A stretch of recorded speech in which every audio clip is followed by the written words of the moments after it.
Les PME ont franchement des difficultés à se faire financer. C'est vrai, je parle de faire attention, de ne pas se faire financer par n'importe qui, n'importe comment, parce qu'on risque d'être complice et des questions de blanchiment. C'est vrai.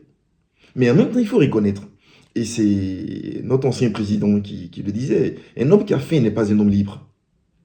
Comment on fait pour dire à quelqu'un qui a besoin de payer les salaires de ses travailleurs, de se payer lui-même un salaire, pour que ses enfants puissent manger, pour que les enfants de ses travailleurs puissent manger. Lui dire, il ne faut pas te faire financer par ton cousin qui a 300 millions d'espèces quelque part. Comment on fait pour l'en convaincre? Lorsque la banque ne le finance pas,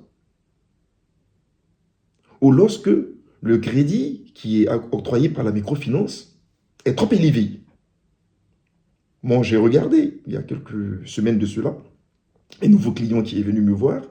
J'ai essayé de regarder sa structure financière et je me suis rendu compte qu'elle, cette entreprise, s'est financée auprès d'une microfinance dont je vais taire le nom, à plus de 18% en taux effectif. Mais imaginez, vous financez pour 100 millions une entreprise qui doit rembourser 18%. Mais quelle marge elle fait pour rembourser 18%? Elle va payer comment ses travailleurs? L'entrepreneur va se payer comment? Elle va payer comment ses impôts? Donc évidemment, à la fin de la journée, on se pose la question.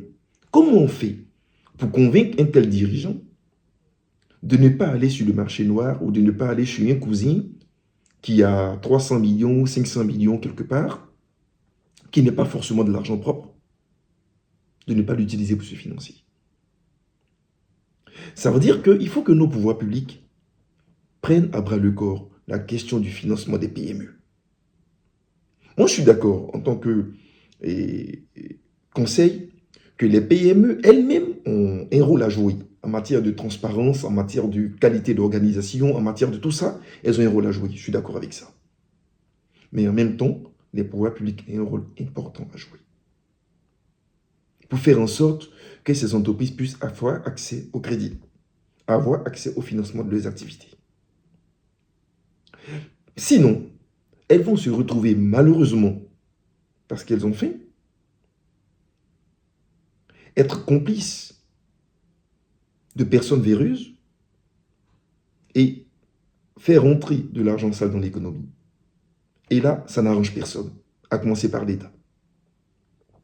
Parce que la Côte d'Ivoire, peut-être qu'elle passera sur la liste noire, elle sera plus sur la liste grise pour cette raison. De deux, moi présentement, je suis en France. J'ai une carte Visa prépayée que je ne peux pas utiliser. Parce que cette carte est ivoirienne. Et on estime qu'il y a un certain nombre de sécurités qu'on n'a pas. Et certains sites internet refusent de payer, d'accepter les paiements de ces cartes. Donc ça bloque notre élan en tant que citoyen, en tant que population de la Côte d'Ivoire, à faire des transactions.